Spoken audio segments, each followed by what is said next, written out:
here in Illinois, but you can never keep up with the taxes.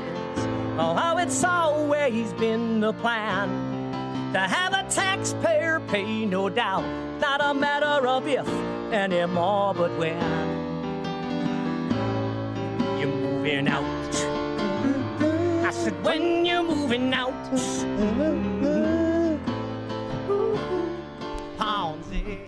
Top of the morning, Dan and Amy. How do you like my singing? Mark Glennon, writing over at Wirepoint. In 2020, May to be precise, Illinois led the nation, becoming the first state to provide health care for illegal immigrants because we're a welcoming state. Bingo.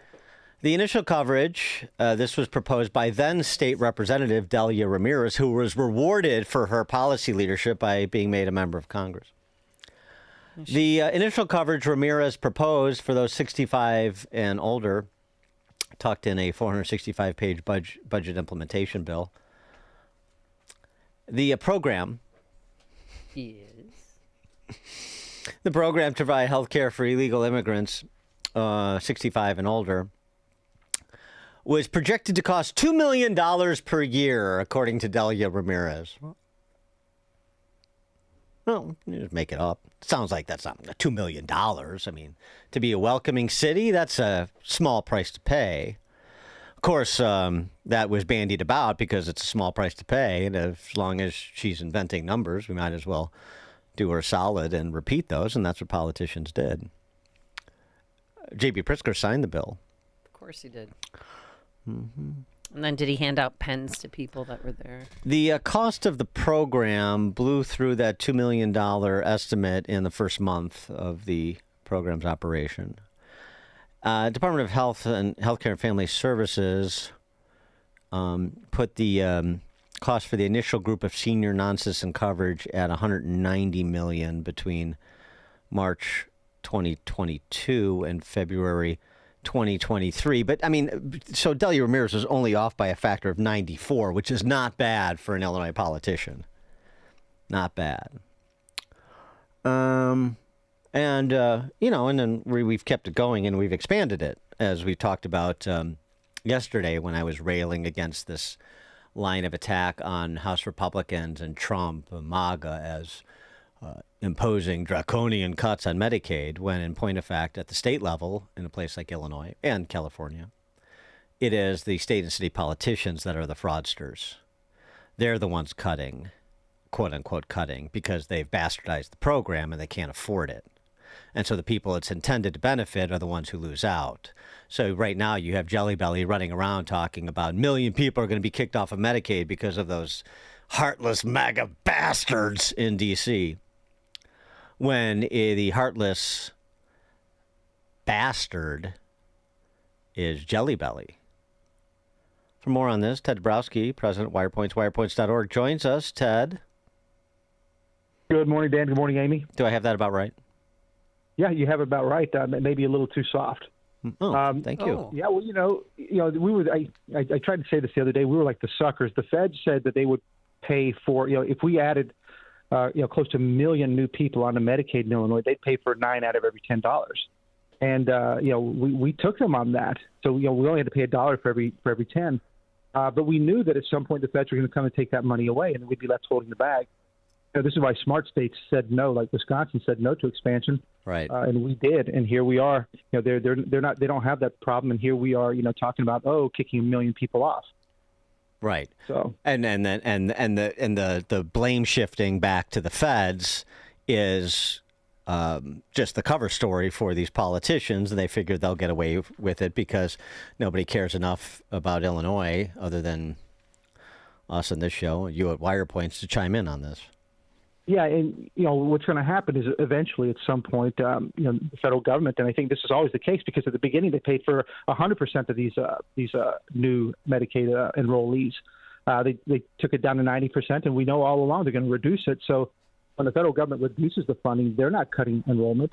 It's the state that's going to have to make that decision about whether to cut enrollment or not, or come up with more money. And then, for us, it'd be something like $2.5 billion. So it's a big amount. But I think the bigger story, you hit on it earlier, is that this program has become so diluted. We only had 1.4 million people on Medicaid in 2000. 1.4 million. Now we have 3.6. Mm-hmm. And so that's almost 30% of our population. And this is supposed to be for the needy, for the the disabled. This is that kind of program, and instead we've got so many people on it that the money that we do have in it is being spread around on so many people, many of them able-bodied, single able-bodied people. And so the real people who get hurt are the ones who really need the help. Either they get hit because doctors don't want to see them, the reimbursement rates aren't good enough, the government's late to pay. So it's a disaster program. It's a sad program, and really what needs to happen is it needs to be refocused back on the people who need help. And the rest should be on other plans and getting back to the private sector. But we're creating a massive dependence on government again, and this is of course the plan. Force them all on Cobra or something, but I don't see that happening. Do you? I mean, do they have a plan? Do they even care? Meaning Governor Pritzker?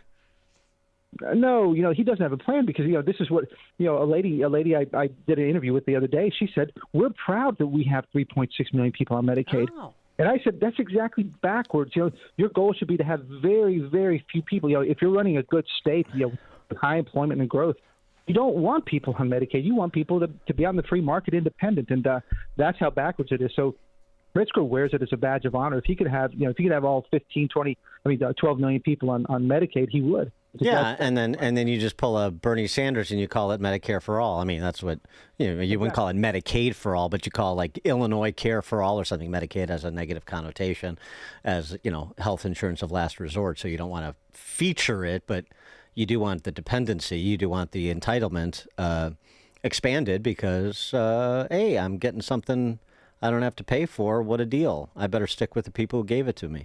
Well, what's also fascinating is that, at the federal level, at the federal level, they started allowing Medicaid to be used for food and transportation. And, again, you use the word bastardized, but that's exactly the right word. They've bastardized this program to where it's, doesn't make sense anymore. And, I feel bad for the people who really rely on it. Well, this is why we need the visionary leadership of a Tiny Dancer who gets us refocused on the things that are important. Safe streets, strong schools, and stable finances, which we know were the hallmarks of Tiny Dancer's time as mayor, right? Yeah, just watching him on Bill Maher the other day. I mean, he does it so well, this Rahm Emanuel. Of course, that's why he was so popular for a while, right? As Rombo when he was with Clinton. Yeah, he's real tough. Yeah, he's real tough. Yeah. So, he saes all those things, but in the end, I mean, after he said all that, we pulled up his record and posted it. His record is horrendous. And I'd forgotten, I hadn't forgotten, but I'd forgotten how bad it is. I mean, when you look at the murder rates at the schools, at the downgrades, right? He became the junk mayor for Chicago. Yeah, and Karen Lewis made him her little bitch. Oh, that's right. We had 2 strikes under him, didn't we? Or no, 1 strike. We had 2 strikes. Yeah. Too, and I would argue that he helped spawn CORE, which is now the ultra militant Brandon Johnson. That's what he when he started to be tough against the unions in 2012, and then he backed down. He got rolled, and then it was downhill from there. And it's Brandon Johnson's now in charge. Do you think if he runs again, he's going to bring out that sweater and lean into the camera so we could see the softer side of Rahm Emanuel? Mm-hmm. Remember that? Yeah. While he was drinking soy milk. Shed a tear. Well, we talked about this the other day. Right? He's so cozy. Rahm's going to look so good after Johnson, Oh, yeah. He looks so good. Right, for people that have no short-term memory. Right. It's going to be so great. It's going to be so good. Well, at least he's better than blah, blah, blah, instead of saying, let's do something completely different and let's look for somebody completely outside the system with the competency and the character to take it on. No, let's just settle for some retread who screwed us 8 years ago, but not as bad as the guy who's screwing us right now. So we can get screwed a little less bad, then that would be a happy occurrence. This is the standards we have for ourselves, the lack of self-respect that I talk about. Well, safe streets, right? He said safe streets. That was his number one. Finally, somebody is for safe streets. Well, most murders in the nation 2012, most murders in the nation 2013. Same thing all the way through 2019. Most murders in the country. That was his Safe Streets version. Well, my friend, I talked to her. Well, not a friend, a woman that was at a party I was at on Saturday, and she lived in the West Loop for years. Are you sure it was a woman? Yes, I'm sure. All right. And she and her wife and their 4-year-old, they had. her wife. Well, I know they had to move out of the city because of all these street takeovers. They said they got stuck in one once and that was it. But if they weren't in one, they were watching them repeatedly during COVID. And then I see on wirepoints.org that happened again over the weekend. The far south side this time, clogged up traffic, crowds gathered to watch drivers spin donuts. And then they even threw an explosive into a passing motorist car. Do you know if anyone's been arrested? Ted Dabrowski. Yeah, no, I don't know. I don't know. Those things were scary. Oh, it's awful. That's happening. It's cold weather. Yeah, I mean it's kids being. It's not just for the summer. It's kids being silly. Oh, that's right. Silly kids. We got a bit of a silly kid problem, but it's nothing that Brandon Johnson and the collective, leadership of the city council and the state can't handle. Silly kids. But they don't have a plan. Like they should arrest the bystanders. Obviously, arrest the driver. Arrest everybody. Cars. Arrest everybody, and But then then- have the Cook County judges release them in their own recognizance and flee and do other things. They shouldn't be arrested in the first place, Amy. No, Yeah, don't arrest. I mean, what Don't am I arrest thinking? anybody. What am I thinking? We're trying to end the Just an extra- street prison pipeline. We need to end all the pipelines that go to prisons. So BLM Brandon is testifying before the House Oversight Committee tomorrow, and we were soliciting questions that could be asked of Brandon Johnson. Like, for example, I would ask, have you been knighted by Tren de Aragua yet? What would you ask, Ted? Oh my gosh! I was thinking about that because he's going to spin his way out of everything. He's not going to give anybody anything. He's going to do his high and mighty. He's changing. I tried to think about, trying to see what he might say on murders and everything else. But no, he's going to weasel his way out of every single question you ask. And I don't know what kind of coaching he's going to get from Lightfoot and from Duncan and from and Emmanuel. But there's a meeting of the minds. I see this guy just answering the questions the way he wants to. He's going to give those discombobulated whatever answers, and it's almost a waste of time. Other than to see just how unwilling he is to speak in normal terms. I may actually be more entertained by what? the exchanges between like Brandon Johnson and the people that try to prop him up, like the Jasmine Crockett's and the AOCs of the world. Yeah. I think that could actually be more entertaining. Yeah, that'd be more interesting. Yeah. Yeah. I'm watching the whole They're thing. going to be I can't working hard wait. to support him. Yeah. Yeah. And I want to see. Don't forget the mayor of Boston too, and mayor of New ma- York's going to be there, and who else? Eric Adams. Eric Adams is going to be there. Yeah, he is.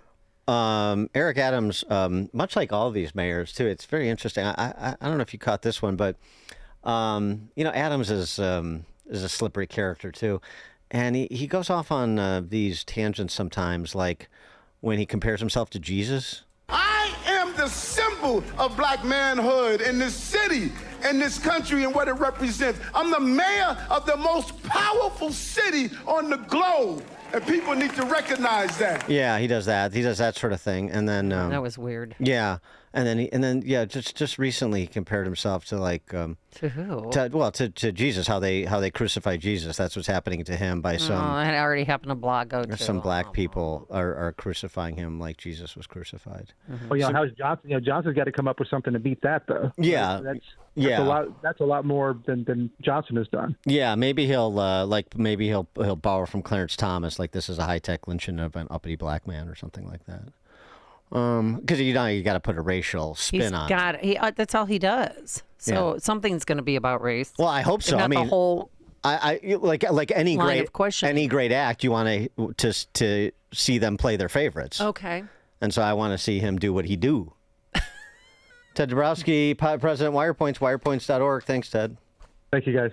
Thank you. And he joined us on our turnkey.pro answer line. It's news, opinion, insight. This is Chicago's Morning Answer on AM 560. The Answer. I should have done it sooner. Hi, Amy Jacobson here. And that's what a number of people say to me when they come up and talk to me about QC Kinetics. Why did I wait so long? So let me ask you a question to see if whether or not you're a